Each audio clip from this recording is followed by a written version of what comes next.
미국의 어느 지방신문에 기고된 내용입니다. 대기업 회사 전무였던 40대 남자가 혈압으로 쓰러져서 반신불수가 되었습니다. 자신을 한심하게 느끼고 실망과 좌절에 빠져서 매일 불만과 불평을 쏟아내었습니다. 그를 간호하던 부인조차 견딜 수가 없었습니다. 하루는 병원 원목이 찾아와서 이렇게 권면을 합니다. 불평만 하지 말고 살아오면서 당신에게 도움을 준 사람들을 기억하면서 감사의 조건을 찾아보십시오. 그러면 당신에게 변화가 있을 것입니다. 처음엔 감사할 사람이 생각이 나질 않았습니다. 도움을 준 사람도 생각나지 않았고 모두가 다 그저 원망스럽기만 했습니다. 부인도 친구도 자식도 하나도 고맙지가 않았습니다. 그러던 어느 날 감사의 조건을 찾다가 문득 가슴을 뭉클하게 해주는 한 분이 생각이 났습니다. 초등학교 여선생님이었습니다. 당시 그가 공부는 잘 못했지만 그 선생님이 격려해 주시고 용기를 주셔서 학교를 잘 마치고 회사에 중역까지 되었다. 이렇게 생각을 하니까 가슴이 뜨거워지기 시작했습니다. 그는 살아오는 동안에 즐거워 자기가 잘나서 잘 되었다고 생각했는데 그 선생님의 격려로 인한 것이었음을 깨닫고 감사를 하게 됐습니다. 그렇게 고마울 수가 없었습니다. 그래서 수소문에서 선생님 주소를 알아내가지고 간단한 사연을 편지로 보냈습니다. 선생님 감사합니다. 저는 반신불수가 되어 있습니다. 선생님은 저에게 둘도 없는 은사이십니다. 그동안 한 번도 감사드리지 못하고 무심했던 것을 용서해 주십시오. 감사합니다. 그 편지를 받은 선생님은 남편을 먼저 떠나보내고 양로원에서 홀로 쓸쓸히 지내고 있었습니다. 선생님도 답장을 보냈습니다. 사랑하는 제자에게 평생 수많은 아이들을 가르쳤지만 고맙다는 감사의 편지를 받아본 제자는 자네밖에 없다네. 늙어서 의지할 것 없는 외로운 노인을 참으로 기쁘고 행복하게 해주었네. 자네의 편지를 눈물로 읽은 것을 아는가? 자네의 글을 침대 옆에 놓고는 매일 밤 한 번씩 읽는다네. 그리고 읽을 때마다 감사한다네. 그리고 이 편지가 어떤 의미를 갖고 있는지 자네 아는가? 내 생애의 기쁨과 희열을 용서숨치게 해주었다네. 나는 자네의 편지를 교편 생활의 유일한 보람으로 알고 죽는 날까지 간직하겠네. 자네의 건강을 위하여 간절히 기도하면서 그대의 선생님이. 이 40대 반신불수 환자가 그 편지를 읽는 순간 그 자리에서 벌떡 일어나 앉게 되었습니다. 편지를 받고 삶의 새로운 용기를 얻게 된 것이죠. 네, 할렐루야. 이제부터 나를 위해 기도하는 분이 계시는구나. 나의 감사에 기뻐하고 매일 침대 곁에서 읽는다니 정말 보람 있는 일이다. 네, 할렐루야. 그날 이후에 그가 열심히 걷는 연습을 하기 시작했고 말하는 연습도 했습니다. 조금씩 좋아지기 시작했고 완전히 건강을 회복하고 다시 복직하게 되어 사장이 된 그가 그 감사의 사연을 적어서 신문사에 기고를 한 것입니다. 할렐루야. 받은 바 은혜를 잊지 않고 감사할 때 인생이 변화되는 것을 잘 보여주는 이야기죠. 할렐루야. 우리도 감사할 일들, 감사의 조건들, 감사의 제목들을 찾아야 됩니다. 특별히 하나님께서 베풀어 주신 은혜, 은택, 오늘 본문에 그 은택을 찾아야 됩니다. 그리고 잊지 말고 감사할 수 있어야 하겠습니다. 할렐루야. 그래서 오늘 본문 시편 103편은 이스라엘 백성들이 감사 예배를 드릴 때마다 불렀던 찬양시입니다. 내 영혼아 여호와를 성축하라. 여호와를 성축하라. 7번씩 반복해서 나옵니다. 이 시의 저자인 다윗은 파란만장한 고난의 일생을 살았습니다. 그러나 그때마다 하나님의 도우심과 돌보심으로 그 모든 시련과 고난을 극복하고 이스라엘 역사상 가장 찬란한 황금기를 누리는 위대한 성군의 자리에까지 이르게 되었습니다. 할렐루야. 아멘. 이제 노년이 된 다윗이 자신이 살아온 나날을 회고하면서 하나님 앞에서 감사의 찬양을 드리고 있습니다. 1절을 보세요. 시작. 내 영혼아 여호와를 성축하라. 내 속에 있는 것들아 다 그의 거룩한 이름을 성축하라. 아멘. 내 속에 있는 것들아 다 그의 거룩한 이름을 성축하라. 내 속에 있는 것들이 뭐예요? 나의 전 존재, 나의 인격, 지정의 나의 마음과 생각과 뜻과 모든 것을 다하여 하나님께 감사하고 찬양한다는 것입니다.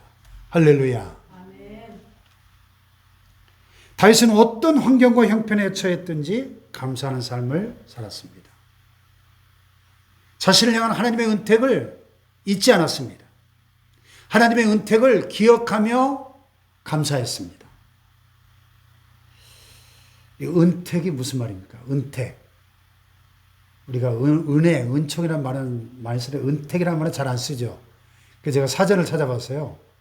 은택, 은혜 은자에 덕택 할 때 택자예요. 문자 그대로 은혜와 덕택. 아이고 우리 목사님 덕택이죠. 덕분이죠. 할 때 쓰는 말이에요. 근데 은택이라는 말 잘 안 쓰죠 우리가. 어쨌든 하나님께서 우리에게 행하신 모든 그 은택, 은혜와 덕택, 은덕을 그 모든 우리를 위해 행하신 그 모든 선한 일들을 가리키는 표현입니다. 할렐루야.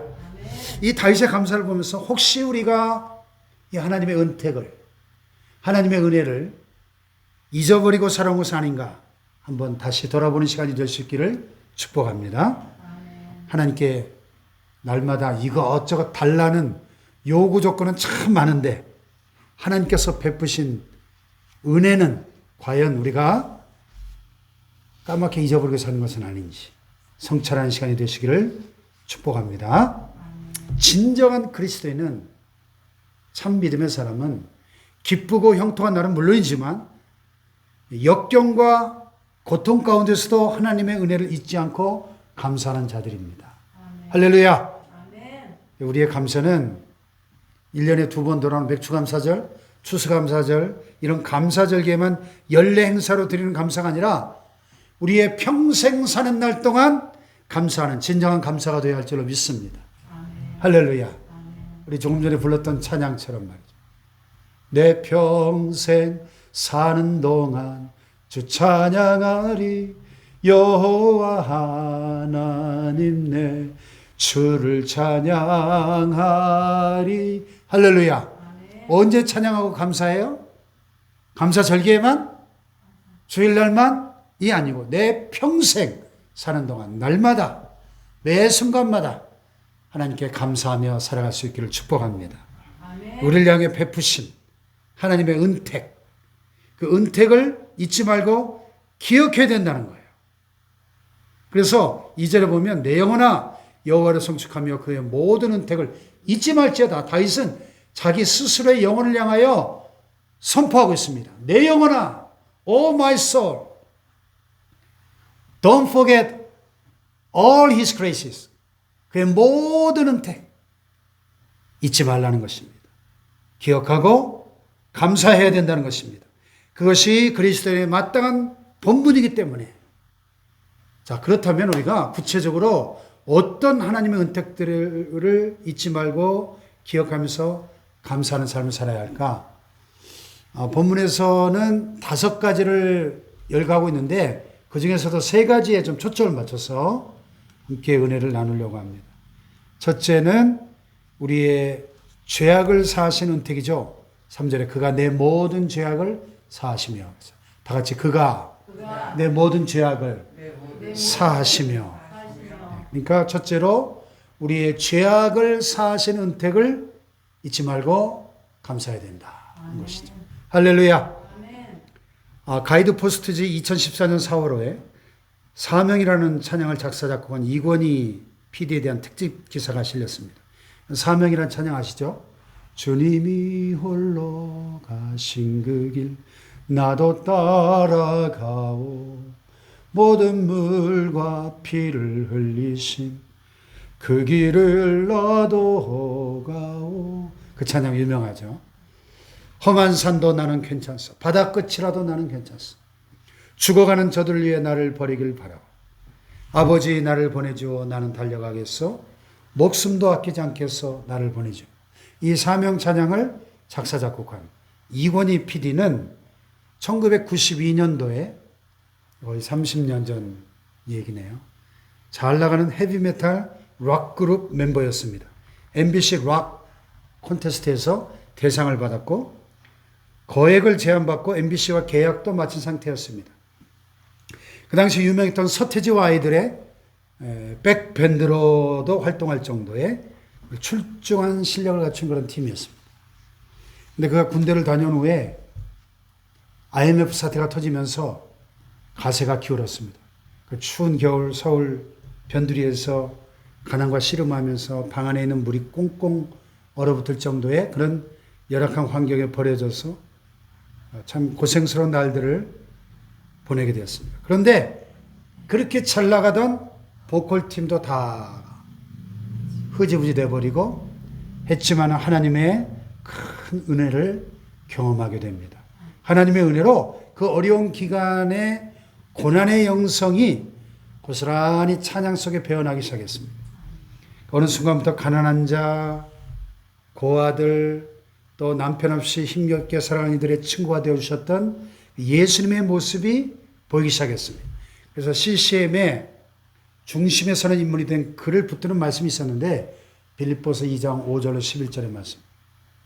너희 안에 이 마음을 품으라고 그리스도 예수의 마음이니 그는 근본 하나님의 본체신 하나님과 동등됨을 취할 것으로 여기지 아니하시고 오히려 자기를 비워 종의 형체를 가져 사람들과 같이 되었고 사람의 모양으로 나타나셨으며 자기를 낮추시고 죽기까지 복종하셨으니 곧 십자가에 죽으십니다. 할렐루야. 어느 날 성경을 읽다가 예수님의 마음을 발견했어요. 하나님께 온전히 순종하고 복종하시는 예수님의 마음을 보게 되었습니다. 그가 고백합니다. 하나님 아버지의 뜻을 이루기 위하여 십자가를 지셨던 예수님의 모습, 그 모습을 말입니다. 그분의 은혜가 아니었더라면 우리가 어떻게 죄사함을 받을 수 있었습니까? 진정 그 은혜에 감사합니다. 이렇게 고백합니다. 할렐루야. 아멘. 자, 여기 3절에 보니까 그가 내 모든 죄악을 사하시며, 다윗은 자신의 모든 죄악을 사하신 하나님을 찬양하고 있는 것입니다. 할렐루야. 아멘. 사실 죄의 문제는 인생의 가장 큰 문제예요. 가장 근본적인 문제예요. 가장 시급한 문제죠. 근데 문제는 누구도 그것을 해결할 수가 없다는 겁니다. 오직 하나님만이 해결하실 수가 있습니다. 하나님은 독생자 예수 그리스도를 보내주셔서 피 흘리게 하사 우리의 죄값을 치르게 하시고 우리의 모든 죄를 용서하신 줄 믿습니다. 아멘. 할렐루야. 아멘. 그 어떤 무서운 죄를 범했든지 간에 하나님 앞에 나와 다 내어놓고 회개하는 자는 사함을 받을 수 있습니다.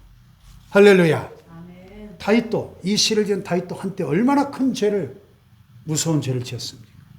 간음하고 남의 아내를 빼앗고 그 남편을 죽게 만들고 간음죄, 살인죄, 범죄, 은닉죄, 이중 삼중의 큰 죄를 지었습니다. 그러나 자기의 죄를 깨달았을 때 철저하게 회개하고 눈물로 침상을 적시며, 그러므로 다윗은 이 죄 사함의 은혜가 모든 은혜 가운데서도 최우선적인 은혜임을 이 시를 통해서 노래하고 있는 것이죠. 할렐루야. 은혜 중에 최고의 은혜, 죄 용서받은 은혜, 그 감격, 이것은 맛본 자만이 알 수 있는 은혜죠. 이 은혜를 우리가 깨닫는다면 감사하지 않을 수 없는 것이죠. 할렐루야. 두 번째로 우리의 생명을 파멸의 수렁에서 구하시는 은택을 잊지 말아야 됩니다. 4절에 보면 내 생명을 어떻게 해요? 파멸에서 성령하시고. 1928년 뉴욕 브루클린의 프리머스 교회에서 일어난 이야기예요. 할머니 성도 한 분이 예배가 끝날 때쯤에 손을 들고, 목사님 죄송하지만 마지막으로 간증할 수 있는 기회를 좀 주십시오. 그 모습이 너무 간절해서 허락을 했습니다. 앞으로 나온 이 할머니가 조심스럽게 말을 시작합니다. 지금으로부터 68년 전 1860년 9월 19일 그날은 주일이었습니다. 이 교회 마당에서 노예 시장이 열렸고 우리 가족은 줄줄이 노예로 팔려가게 되었습니다. 경매가 시작되어 아버지는 딴 곳으로 팔려가게 되었고 저는 하염없이 눈물을 흘리고 있었습니다. 나는 어디로, 어떤 집으로 팔려가게 될까? 내 운명은 앞으로 어떻게 되나 하는 생각으로 초조하여 벌벌 떨고 있을 때였습니다. 예배를 마치고 교회에서 나오시던 목사님이 $800를 지불하시고 저를 사서 풀어주셨습니다. 후에 듣자하니 그날 목사님께서 예배 가운데 성도들에게 이렇게 말씀하셨답니다. 여러분, 우리가 어찌할 수 없지만 헌금을 해서 노예 한 사람이라도 자유를 줍시다. 그리고 헌금한 돈을 가지고 저를 사서 자유인이 되게 하셨다고 합니다. 그런 거로 저는 이 교회를 떠날 수가 없습니다. 68년 동안 이 교회에 출석하며 교회를 위해 기도하며 평생을 살아왔습니다. 이제 나이 많아 죽을 때가 가까워져 이 사실을 여러분께 고백하게 된 것입니다. 이 800불이 그 흑인 노예 그 가련한 한 소녀의 자유를 위한 속량금이 되었던 것처럼 예수님께서도 자신의 생명을 희생하시고 그 핏값으로 우리의 생명을 구하신 줄 믿습니다. 그 속량의 은혜로 우리가 살아난 것입니다. 그러므로 그 은혜를 깨닫고 감사하는 자가 되어야 될 줄로 믿습니다. 내 생명을 파멸해서 속량하시고 그랬어요. 할렐루야. 파멸이란 여기서 위기와 위험, 죽음의 깊은 수렁을 가리키는 말입니다. 하나님은 인생 각종 위험과 위기와 시련으로부터 우리를 건져주십니다. 우리가 삶에서 직면하는 문제들이 때로 우리의 발목을 붙잡고 우리가 옴짝달싹 못하게 덫과 같이 우리를 힘들게 할 때가 있습니다. 그러나 그때마다 그 위기에서 그 시련에서 우리를 건지시고 살려내시는 그분이 여호와 하나님이신 줄 믿습니다. 할렐루야. 당신은 미처 알지 못했어도 하나님께서 이 어려움의 수렁에서 나를 건져주셨구나 깨닫게 하심으로 그 은혜를 기억하고 감사하게 하시는 것이죠. 할렐루야. 그러므로 힘들고 어려울 때마다 진흙탕 같은 수렁에 빠져서 허우적거릴 때마다 영원히 멸망할 것만 같은 상황을 만날 때마다 구해 주시는 그 하나님의 은혜를 우리 잊지 말아야 합니다. 할렐루야. 그 은혜를 기억하면서 감사함으로 하나님 앞에 나아가시기를 주님의 이름으로 축원합니다. 마지막 세 번째로 우리의 소원을 이루신 은택을 잊지 말아야죠. 자, 여기 5절을 같이 한번 읽어봅시다. 시작. 좋은 것으로 내 손을 만족하게 하소서. 내 청춘을 독수리같이 새롭게 하시는도다. 아멘. 전라남도 해남 땅끝 마을에 한 소년이 살고 있었습니다. 집이 너무너무 가난해서 초등학교만 간신히 졸업하고 산에 올라가 나무를 하면서 집안 살림을 도와야만 했습니다. 근데 그 동네에 교회가 있어서 소년은 그 교회를 다니기 시작했습니다.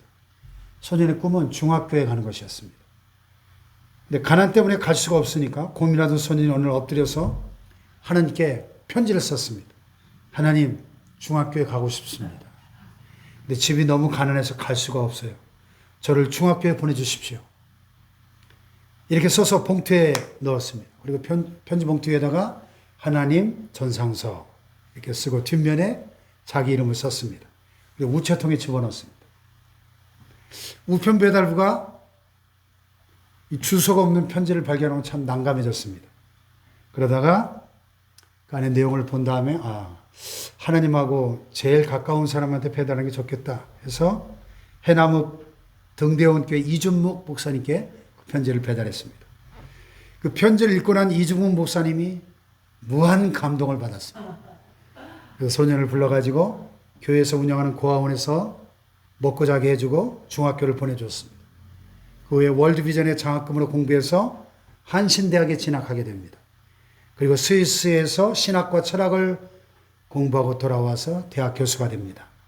그가 바로 한신대학교 총장이었던 오영석 박사입니다. 네, 할렐루야. 하나님은 땅끝마을에 살고 있던 한 가난한 소년의 그 간절한 소원을 이루어 주셨습니다. 네, 오영석 박사님은 가장 좋은 것으로 그의 손을 만족해 하시는 이 하나님의 은택을 잊지 않고 평생을 감사하며 살았겠죠. 할렐루야. 좋은 곳으로 내 손을 만족케 하사 내 청춘을 독수리같이 새롭게 하시는도다. 할렐루야. 우리의 소원을 만족케 하시는 이 하나님의 은택을 잊지 말아야 됩니다. 할렐루야. 세상에 소원 없이 사는 사람이 누가 있어요? 다 소원이 있죠. 근데 돌이켜보니까 그 소원들이 하나님의 은혜 가운데 그것도 좋은 것으로 만족하게 이루어졌다는 사실입니다. 할렐루야.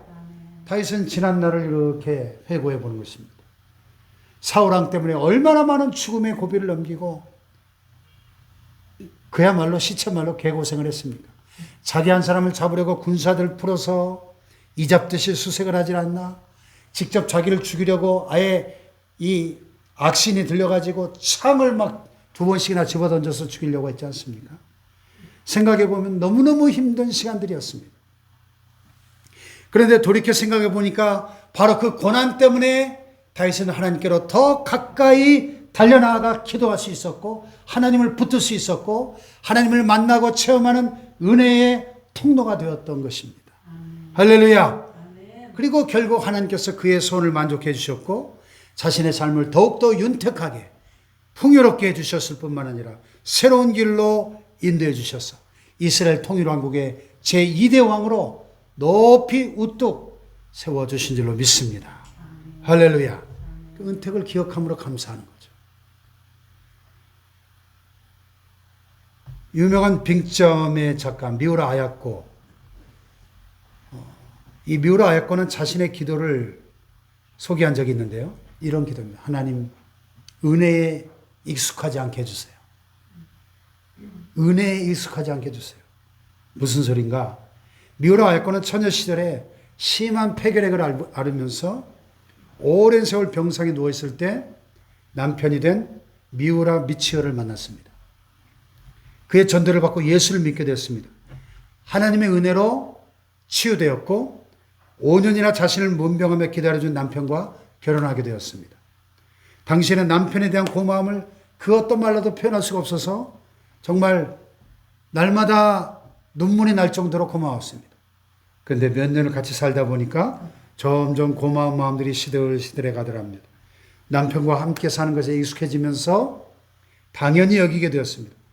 남편에게 신경질도 내고 화도 내고 미워하기도 했답니다. 어느 날 기도 가운데 내가 이래서는 안 되겠구나 하는 것을 깨닫게 됐습니다. 그래서 하나님 앞에 기도한 겁니다. 하나님, 은혜에 익숙해지지 않게 해주세요.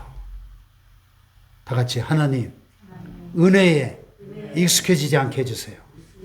은혜에 익숙해지면 되겠습니까?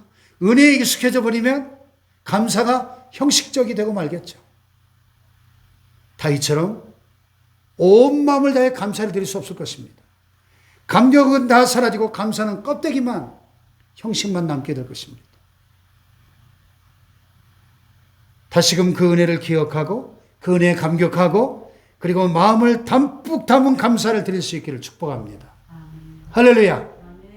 참 이상한 것은 감사와 소유가 정비례하지 않는다는 것입니다. 가진 것이 많으면 많을수록 더 많이 감사할 것 같은데 그렇지 않다는 것입니다. 등 따숩고 편안할수록 더 많이 감사해야 될 텐데 오히려 하나님의 은혜를 잊어버리는 것이 현실이죠. 그러므로 저와 여러분은 하나님의 은택을 잊어버리는 배은망덕한 그리스도인이 되지 않기를 축복합니다. 작은 것에도 감사할 줄 알고 큰 것에 대해서는 당연히 더 크게 감사하는 저와 여러분 되시길 축복합니다. 우리의 죄를 사해 주신 하나님의 은혜, 우리의 생명을 파멸해서 구해 주신 하나님의 은혜, 그리고 우리의 소원을 좋은 것으로 만족해 하신 그 하나님의 은택을 기억하고 감사함으로 날마다 하나님 앞에 나아가는 복된 성도들 되시길 주님의 이름으로 축복합니다. 할렐루야.